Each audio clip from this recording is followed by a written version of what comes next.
बिस्मिल्लाहिर्रहमानिर्रहीम। अस्सलाम वालेकुम नाज़रीन, मैं हूँ फैयाज़ राजा और आप देख रहे हैं आपका अपना यूट्यूब चैनल। दोस्तों, वफाकी हुकूमत इस्लामाबाद से इंतहाई अहम तरीन और बहुत बड़ी डेवलपमेंट, 2 जर्नैली लोंडे कार्रवाई डालते पकड़े गए।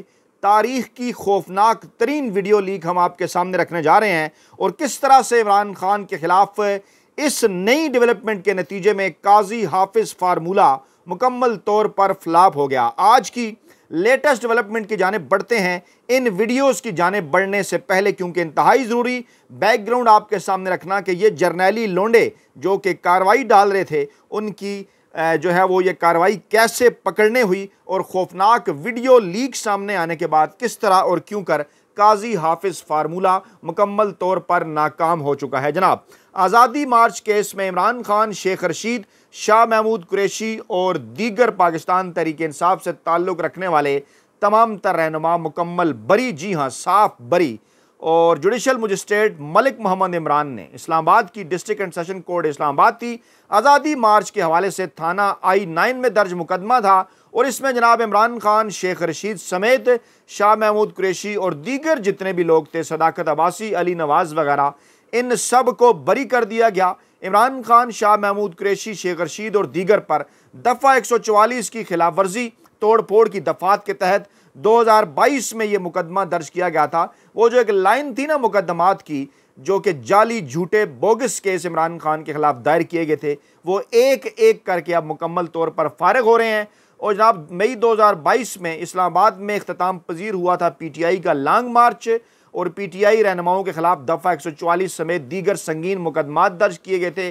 जुड़वा शहरों में जो कुछ किया गया था उस वक्त पाकिस्तान तहरीक इंसाफ के कारकुनान, बल्कि पूरे मुल्क के अंदर जो कुछ किया गया था वो आपके सामने है। तारीख का इतना बदतरीन जबर जो है वो किसी दौरे हुकूमत के अंदर भी नहीं हुआ। दूसरी बड़ी डेवलपमेंट जनाब, इद्दत निकाह केस में सामने आई। इमरान खान और उनकी अहलिया की सज़ा मुअत्तली की दरख्वास्त पर 10 दिन के अंदर फैसला करने की हदायत कर दी गई और इसके साथ साथ ये भी कहा गया कि 1 माह के अंदर इस केस का भी फैसला हो जाना चाहिए। इस्लामाबाद हाई कोर्ट ने इद्दत निकाह केस में साबिक वज़ीर-ए-आज़म इमरान खान और उनकी अहलिया बुशरा बीबी की सज़ा मुअत्तली की दरख्वास्त पर 10 दिन में फैसला करने की हदायत कर दी। और गैर शरई निकाह केस जिसको कहा जा रहा था, किस तरह से यह मुकम्मल तौर पर फारिग हुआ। सेशन जज शाहरुख अर्जुमंद को वापस भेजने की दरख्वास्त पर समाअत की। इस्लामाबाद हाई कोर्ट के जस्टिस मियाँ गुल हसन औरंगजेब ने इमरान खान की जानिब से वकील सलमान अकरम राजा थे और खैबर मलिका की जानिब से रिजवान अब्बासी। सलमान अकरम राजा ने दलाल दिए कि 2 सेशन जज इस्लामाबाद में हैं, तो एडिशनल सेशन जज को केस क्यों मुंतकिल किया गया। मेरी अदालत से इस्तदा है कि इस मामले को हाई कोर्ट खुद ही सुन ले। सेशन जज शाहरुख अर्जुमंद ने 29 मई को फैसला सुनाना था। या तो हाई कोर्ट इस मामले को शाहरुख अर्जुमंद को केस वापस भेजें, और अगर शाहरुख अर्जुमंद को नहीं वापस किया जा रहा तो हाई कोर्ट इस केस को खुद सुन ले। और उनका यह कहना था कि इस केस को सेशन जज वेस्ट के पास भेजा जाए, ना कि एडिशनल सेशन जज को, और केस को सेशन जज वेस्ट को भेजने पर टाइम फ्रेम भी दिया जाए। और मामला जब आगे बढ़े 10 दिन के अंदर फैसला करने की हदायत जारी कर दी गई इस्लामाबाद हाई कोर्ट की जानिब से। और साथ ही जो मरकजी अपीलें हैं इस केस के अंदर, उसमें अदालत ने इस केस के अंदर मरकजी अपीलों पर 1 माह में फैसला सुनाने का वाज़े हुक्म भी दे दिया है।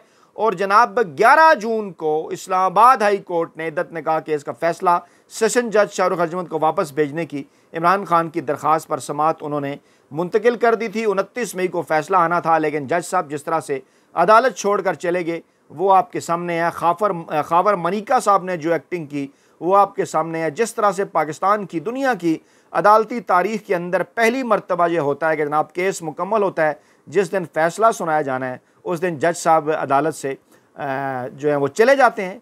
और सोशल मीडिया पर तो ये भी कहा गया कि फ़रार हो जाते हैं और खैबर मलिका साहब वहाँ पर ड्रामा करते हैं और आखिरी दिन कहते हैं जनाब मुझे जज के ऊपर एतमाद नहीं है। दूसरी जानिब जनाब शहबाज शरीफ चुंतखब वज़ीर-ए-आज़म मौलाना फजल रहमान साहब को मनाने उनकी रहायशगाह पर पहुँचे हैं जनाब, क्योंकि अब मुज़ाकरात के हवाले से बातचीत चल रही है।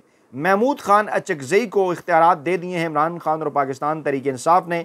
मामलात जूँ जूँ आगे बढ़ेंगे, आसिफ जरदारी और नवाज शरीफ हो जाएंगे माइनस, उनके पास कुछ भी नहीं है देने को पाकिस्तान तहरीक इंसाफ को। और ऐसे मौके पर शहबाज शरीफ पहुँचे भागम भाग, क्योंकि 24 मई को PTI ने मौलाना फजल रहमान के साथ मिलकर हुकूमत के खिलाफ जल्द तहरीक शुरू करने का ऐलान किया था। मौलाना फजल रहमान साहब 8 फरवरी 2024 के इंतखाबी नताइज को मुस्तरद कर चुके हैं और वाज़ह तौर पर इस्टेब्लिशमेंट का मौजूदा फ़ौजी जर्नलों का नाम लेकर वो ये बात कर चुके हैं कि किस तरह से इसके अंदर जो है वो मैंडेट चुराया गया और अब मौलाना फजल रहमान साहब के पास भागम भाग इसीलिए पहुँचे। शहबाज शरीफ, इमरान रियाज साहब के ऊपर अमानत में ख़यानत का मुकदमा ख़त्म हो गया, रिहाई का हुक्म हुआ, दूसरी में उन्हें दोबारा गिरफ्तार कर लिया गया और मॉडल टाउन कचहरी के मजिस्ट्रेट ने महफूज फैसला सुनाते हुए इमरान रियाज को पहले मुकदमे से डिस्चार्ज कर दिया। फिर पुलिस ने इमरान रियाज को एयरपोर्ट पर कार्य सरकार में मुदाखलत के मुकदमे पर गिरफ्तार कर लिया। एक रोज़ा जिस्मानी रिमांड इससे पहले दे रखा था। वही ड्रामे हैं, वही टोपी ड्रामे हैं जो किए जा रहे हैं, बारहा इनकी जानिब से निकलना नुकलना कुछ नहीं है।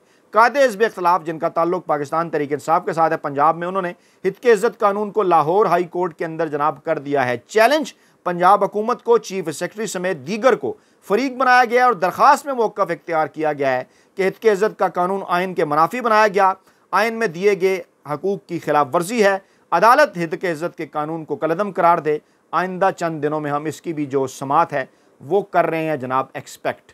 अच्छा, दूसरी जानिब जनाब दो बड़ी डेवलपमेंट्स और जो कि सही और हकीकी मैनों में दो जर्नैली लोंडों को आश्कार कर गई। दो जर्नैली लोंडों को कहना चाहिए कि पाकिस्तानी अवाम के सामने अलिफ नंगा कर गई। दो जर्नैली लोंडों को पाकिस्तानी अवाम के सामने रंगे हाथों पकड़ा गई। दो जर्नैली लोंडे जो कि कार्रवाई डाल रहे थे वो ये कार्रवाई डालते हुए किस तरह से अलिफ नंगे हुए, रंगे हाथों पकड़े गए और किस तरह से अब तमाम तर चीज़ें खुलकर पाकिस्तानी अवाम के सामने आ चुकी। और आपको याद होगा चंद दिन पहले जब इमरान खान साहब की पेशी थी नैब तरमीम केस के हवाले से, तो वहाँ पर इमरान खान काजी फ़ाइज़ ईसा साहब और दीगर जजेस के रूबरू एक बात कर रहे थे, कुछ केसेस का इमरान खान हवाला दे रहे थे और जनाब काजी साहब बोले, उन्होंने कहा जी ज़ेर इल्तवा केसेस की बात ना करें। इमरान खान ने फिर साइफ़र केस का हवाला दिया तो मौसूफ़ काजी साहब ने रोक दिया। तो इमरान खान ने कहा जनाब साइफ़र तो ज़ेर इल्तवा केस नहीं है, इस पर तो बात करने दें। तो मौसूफ़ ने कहा कि इसकी अपील शायद हमारे पास आएगी। उस दिन भी मैंने ये कहा था, इस्लामाबाद हाई कोर्ट ने इस मुकदमे को 2 रुकनी बेंच ने उड़ा दिया था, फ़ारग हो गया था साइफ़र का ये मामला। इमरान खान की बाइज़्ज़त बरियत रिहाई का हुक्म था। इमरान खान साहब भी, शाह महमूद कुरैशी भी, कोई केस अब इस हवाले से उनके ऊपर नहीं रहा था। रिहाई मुमकिन हो जानी चाहिए थी, लेकिन दूसरे केसेस के अंदर गैर आइनी गैर कानूनी कार्रवाई डालते हुए दोनों को गिरफ्तार रखा गया। उस दिन काजी फ़ाइज़ ईसा साहब ने जब ये इशारा किया तो हमने इस मज़दूर साफ़ी ने रंगे हाथों उसी वक्त काजी साहब को पकड़ लिया था और जनाब 7 दिन पहले ही ये गोश गुजार कर दिया था कि काजी साहब इशारा दे रहे हैं और जल्द अब अपील उनके सामने आएगी। तो जनाब आज ऐसा ही हुआ। जी हाँ, साइफ़र केस में इमरान खान और शाह महमूद कुरैशी की बरियत का फ़ैसला सुप्रीम कोर्ट ऑफ पाकिस्तान में चैलेंज कर दिया गया और सुप्रीम कोर्ट में वजारत दाखिला के ज़रिए, जी हाँ वजारत दाखिला जिसके इंचार्ज मौसूफ़ मोहसिन नकवी साहब हैं, उनके ज़रिए हाई कोर्ट के फ़ैसले के ख़िलाफ़ ये अपीलें दायर कर दी गई। क्यों उन्हें वजारत दाखिला सौंपी गई, अच्छी तरह से अब आपको अंदाज़ा हो गया होगा। वो एक लतीफ़ा मशहूर है ना सोशल मीडिया पर, लतीफ़ा नहीं हकीकत ही है कि पीपल्स पार्टी ने नून लीग को कहा कि शिकायत की कि हमें एतमाद में नहीं लिया बजट में के ऊपर आपने, तो नून लीग ने कहा जनाब हमें भी एतमाद में नहीं लिया गया। तो पता है आपको कि बजट कहाँ से आया, वजारत ख़जाना कौन लेकर आए, वज़ीर ख़जाना कौन लेकर आए, वजारत दाखिला किसके पास है, पता है सबको, किसी को कहने की ज़रूरत नहीं है। आप कमेंट बॉक्स के अंदर कमेंट भी कर सकते हैं। तो जनाब दरख्वास्त में मौसूफ़ वजारत दाखिला ने ये जनाब मौक़िफ़ अपनाया कि हाई कोर्ट को साइफ़र केस में अपील सुनने का इख्तियार ही नहीं है और ये असूल तयशुदा है कि जब पार्लियामेंट कानून में कोई बात ना लिखे तो अदालती फ़ैसले के ज़रिए इसमें इजाफा नहीं किया जा सकता। ठीक है, अच्छा रवायत भी कोई चीज़ होती है। अच्छा, उन्होंने कहा कि इमरान खान और शाह महमूद कुरैशी का साइफ़र ट्रायल के दौरान अदम तावन का रवैया था, रिकॉर्ड से साबित है जनाब। समातें बार बार मुलतवी होती रही हैं और मुलजमान के वकला ने जर्रा नहीं की, सरकारी खर्च पर हमने वकील भी मुहैया किया और कानूनी तकाजे जब पूरे ना हों तो दोबारा मुतलका ट्रायल के लिए भेजा जाता है। हमने दस्तावेजी फ्रांसिक सबूत पेश किए। पूछा जाए कि आपने साइफ़र पेश किया, ज़रा साइफ़र पेश करें ना, क्यों नहीं किया। उसकी लैंग्वेज डेफिनेटली वही थी जो इमरान खान साहब ने की थी। तो अब जनाब ये कहा है कि 3 जून को जो इमरान खान की साइफ़र केस में बरियत का फ़ैसला आया है उसके ख़िलाफ़ जनाब अपीलें जो हैं वो समात के लिए मुकर्रर कर दी जाएँ। और अब फिर यही ख्वाहिश की जा रही है काजी फ़ाइज़ ईसा साहब के काजी फ़ाइज़ ईसा साहब इस्टेब्लिशमेंट की मर्ज़ी का एक बेंच बना दें जैसे कि पहले बनाते रहे हैं और एक बार फिर इमरान खान को इस केस के अंदर जो है वो सज़ा उनकी बरकरार रहने दें। इस्लामाबाद हाई कोर्ट का फ़ैसला उड़ाएं और मामलात को फिर लटकाएं ताकि इस दौरान जो है वो इमरान खान से डील हासिल की जा सके। साइफ़र केस के बैकग्राउंड में नहीं जाता, इस प्लेटफॉर्म पर कई मरतबा हम इस हवाले से तफसीलात आपके सामने रख चुके हैं। दूसरी जानब जनाब एक और जर्नैली लोंडे कार्रवाई डालते हुए रंगे हाथों पकड़े गए। ये तो पहले जरनैली लोंडे साहब की कार्रवाई हमने आपके सामने रखी। दूसरे जरनैली लोंडे, जी हाँ, जिक्र हो रहा है जनाब chief election commissioner Sikandar Sultan Raja साहब का। अच्छा, जरनैली लोंडे एक टर्म है, इसके ऊपर आपने माइंड नहीं करना और ना ही ये कहना है कि जनाब इसके ऊपर कोई हित के इज्जत है या कोई तौहीन अदालत है। जरनैली लोंडे से मुराद जी है पाकिस्तान के अंदर ये टर्म है, जैसे नवाज शरीफ जरनैली लोंडे हैं, सबको इस बात का अच्छी तरह से पता है कि उनकी परवरिश इस्टेब्लिशमेंट की गोद के अंदर हुई, उन्हें कौन लेकर आया। इसी तरह से कई सहाफ़ी भी जरनैली लोंडे हैं, जैसे हामिद मीर साहब, उनके मुतल्लिक सबको पता है कि वो किस तरह से मुशर्रफ दौरे हुकूमत के अंदर जो है वो वज़ीर-ए-आज़म को फांसी देने के हवाले से कालम लिखते रहे। फिर काजी फैज़ ईसा साहब ने मेमो कमीशन केस के अंदर जो फ़ैसला दिया, सबको इस बात का अंदाज़ा है कि काजी फैज़ ईसा साहब भी, उनका ताल्लुक़ कहाँ से है, उन्हें क्यों जरनैली लोंडा कहा जाता है। और हम इस प्लेटफॉर्म पर कई बार ये बात कह चुके कि जिस तरह से नवाज शरीफ और हामिद मीर साहब रॉन्ग नंबर हैं, हक़ाइक़ हमने आपके सामने रखे, उसी तरह से मौसूफ़ काजी फैज़ ईसा साहब जो कि जिनको बड़ा महान चीफ जस्टिस जज बनाकर पेश किया गया था, उनके कुछ लाडले यूट्यूबर साफ़ियों की जानिब से भी जो आजकल उनके ख़िलाफ़ मौक़िफ़ अपनाए हुए हैं, क्योंकि उन्हें इस बात का अंदाज़ा है कि काजी फैज़ ईसा साहब ने खुद उन्हें भी जो है वो कहीं का नहीं छोड़ा। और तारीख़ क्योंकि इस वक्त लिखी जा रही है तो वो ख़ुद अब तारीख़ को दुरुस्त करना चाहते हैं। वो कहते हैं जनाब उस वक्त हमने काजी साहब का साथ देकर भी दुरुस्त किया था और आज भी दुरुस्त कर रहे हैं। तो ये बात मानने के लिए जो है वो मेरा ख्याल है आपका जो ज़हनी तवाज़न है वो थोड़ा बिगड़ा हुआ होना चाहिए, क्योंकि काजी फैज़ ईसा साहब के ऊपर एक ऑब्लिगेशन थी कि उन्होंने इखलाक़ी नुक्ता नज़री सामने रखते हुए अपने असासों के हवाले से तफसीलात देनी थी, लेकिन वो टेक्निकल जस्टिस के पीछे छुपे। खैर, वो मामला दूसरी तरफ निकल जाएगा। और इसके अलावा फिर एक और जरनैली लोंडे chief election commissioner Sikandar Sultan Raja, ये तो इमरान खान ने कहा, मैं खुद से अल्फाज इस्तेमाल नहीं कर रहा, उन्होंने कहा जनाब जनरल कमर जावेद बाजवा साहब के कहने के ऊपर इन्हें हमने लगाया था और जो कुछ इन्होंने किया 2 वर्षों के अंदर पाकिस्तान तहरीक इंसाफ के साथ, इमरान खान के साथ, पाकिस्तान की मकबूल तरीन अवामी सियासी जमात के साथ, पाकिस्तान के मकबूल तरीन अवामी सियासी रहनुमा के साथ, वो आपके सामने है। तो अब उन्होंने क्या किया जनाब, अब जनाब इलेक्शन कमीशन ने लाहौर हाई कोर्ट के जस्टिस शाहिद करीम के फैसले के खिलाफ अपील दायर कर दी है। शाहिद करीम साहब ने फैसला दिया था कि ट्रिब्यूनल के हवाले से नोटिफाई किया जाए और लाहौर हाई कोर्ट के चीफ जस्टिस ने फिर जो है वो ट्रिब्यूनल की तश्कील भी कर दी थी। और लाहौर हाई कोर्ट के फैसले पर ही चीफ जस्टिस शहजाद मलिक ने कल 8 ट्रिब्यूनल्स की तश्कील के लिए अहकामात जो हैं वो जारी किए थे। डेफिनेटली सबको पता है ट्रिब्यूनल्स आएंगे, काम करेंगे, लाहौर हाई कोर्ट के काबिल एहतराम जजेस उनके अंदर होंगे, फ़ैसला जो आएगा सबको पता है डेफिनेटली आइन और कानून के मुताबिक फार्म 45 सामने आएंगे। नून लीग का मैंडेट पंजाब और मरकज़ से फ़ारग होगा, पीटीआई को उसका मैंडेट वापस मिलेगा। ये तो खुलेआम धांधली हुई थी। तो अब क्योंकि रोकना है, अब क्योंकि पर्दा डालना है इस धांधली के ऊपर, तो जरनैली लोंडे सिकंदर सुल्तान राजा साहब ने अपील दायर कर दी है, ये भी सुप्रीम कोर्ट ऑफ पाकिस्तान के अंदर ही, और कहा जनाब कि ये इलेक्शन कमीशन का इख्तियार है, तो लाहौर हाई कोर्ट ने ये क्यों जनाब तश्कील दे दी है ट्रिब्यूनल, फैसले को कलअदम करार दिया जाए और अपील कल ही इस समात के लिए मुकर्रर करने की इस्तदा की है। अच्छा, इस मामले को टेक्निकली आप कैसे समझेंगे? इस मामले को टेक्निकली आप इस तरह से समझ लें, फवाद चौधरी साहब ने एक बड़ा इंपॉर्टेंट ट्वीट किया है, वो हम आपके सामने रखते हैं, मामला आपको समझ आ जाएगा। फवाद चौधरी साहब ने वाज़ेह किया, उन्होंने कहा जनाब कि जनाब अच्छा हाँ, इस्लामाबाद लाहौर हाई कोर्ट का इलेक्शन ट्रिब्यूनल की तश्कील का फ़ैसला सुप्रीम कोर्ट में ये जो चैलेंज फैसला इलेक्शन कमीशन ने किया है, और अंदाज़ा लगा लें, ये नईम हैदर पंजोटा साहब का ट्वीट है कि धांधली पर पर्दा डालने के लिए किस तरह से मुतहरिक है इलेक्शन कमीशन। वो चाहते हैं कि रिटायर्ड जजेस लगाकर धांधली के ऊपर जो है वो पर्दा डाला जाए। फवाद चौधरी साहब ने कहा इलेक्शन कमीशन के हवाले से ये बड़ी अजीब खबर है कि इलेक्शन कमीशन हाई कोर्ट का फैसला मानने से इनकारी है। एक सरकारी मुलाजम कैसे ऐसा कर सकता है? आप हाई कोर्ट के अहकामात के खिलाफ सुप्रीम कोर्ट में जाएंगे, लेकिन ये तो नहीं कह सकते कि हम हाई कोर्ट को ही नहीं मानते। इस तरह तो आपके मुल्क के अंदर एक जो है वो कैफियत हो जाएगी जो है वो कि आप अदालतों को मानते नहीं हैं, और सुप्रीम कोर्ट अदालतों की बहाली जो अदालतों की अथॉरिटी है वो बहाल करने के लिए फौरी तौर पर जो है वो इक़दाम उठाए, क्योंकि क्यास हो जाएगा मुल्क के अंदर। और मुल्क वो इस वक्त अदालतें मुकम्मल बेहैसियत होने से सिर्फ चंद कदम दूर हैं। और जनाब जो है वो वाज़ह किया जाना चाहिए सुप्रीम कोर्ट ऑफ पाकिस्तान को इन तमाम दर मामलात के अंदर के किस तरफ लेकर जा रहे हैं जरनैली लोंडे पाकिस्तान को। और फिर हम आपके सामने रखने जा रहे हैं जनाब पाकिस्तान की तारीख़ की ये एक खौफनाक तरीन वीडियो इसे कहा जाना चाहिए।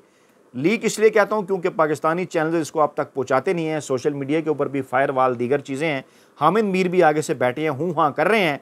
अचकज़ई साहब का इंटरव्यू है, हामिद मीर साहब को दे रहे हैं। गौर से सुनिए कि कितनी बड़ी वीडियो लीक है, कितना बड़ा इंकशाफ किया है। पीडीएम के अंदर शामिल थे महमूद खान अचकज़ई साहब, नवाज शरीफ के, पाकिस्तानी इस्टेब्लिशमेंट के, काजी फैज़ ईसा साहब के भी बड़े फेवरेट थे उस वक्त। अब वो क्या बात कर रहे हैं, गौर से सुनिए जी। बड़ी जुर्रत से कहना चाहिए और हमें बड़ी इखलाकी जुर्रत से इसे मानना चाहिए। थोड़ी आवाज़ कम। ये है कि पाकिस्तान की तारीख में ये जो इंतखाबात हुए बदतरीन दांधली ज़दा इंतखाबात हैं।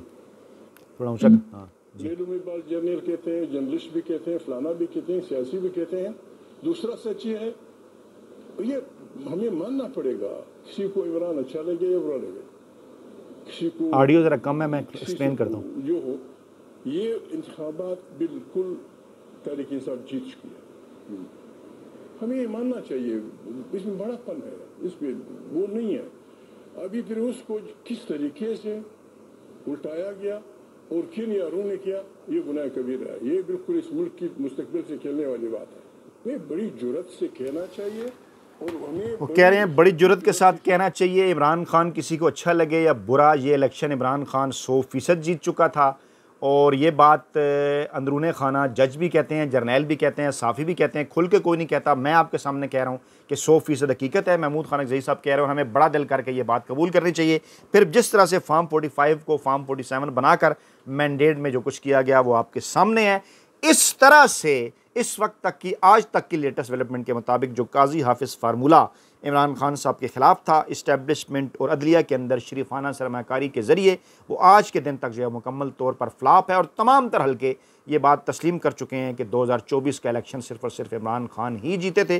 अपना बहुत ख्याल रखिएगा, दुआओं में याद रखिएगा। और हाँ, आज मैंने आपके सामने हमूदुर रहमान कमीशन रिपोर्ट रखी है। ये एक एक्सक्लूसिव कापी है, हमारे पास बड़ी मुश्किल से हमने ये हासिल की थी। हमारे पास ये 2020 से है। पाकिस्तान में ये किताब आमतौर पर मिलती नहीं है। तीनों जिल्दें हैं इसके अंदर। आमतौर पर कुछ मुख्तलिफ बिखरी बिखरी सी चीज़ें आपको मिलती हैं, लेकिन ये मुकम्मल तीनों जिल्दें हमारे पास मौजूद हैं। इस पर आगे भी हम काम करते रहेंगे। जिन दोस्तों को इस किताब के हवाले से इन्फॉर्मेशन भी चाहिए वो हमारे साथ रब्ता कर सकते हैं। यूट्यूब के ऊपर यहीं हम मैसेज अपना कमेंट कर सकते हैं, इनबॉक्स के अंदर भी रब्ता कर सकते हैं। अपना बहुत ख्याल रखिएगा, दुआओं में याद रखिएगा। नई वीडियो के साथ जल्द हाजिर होंगे। अल्लाह ने के बाद।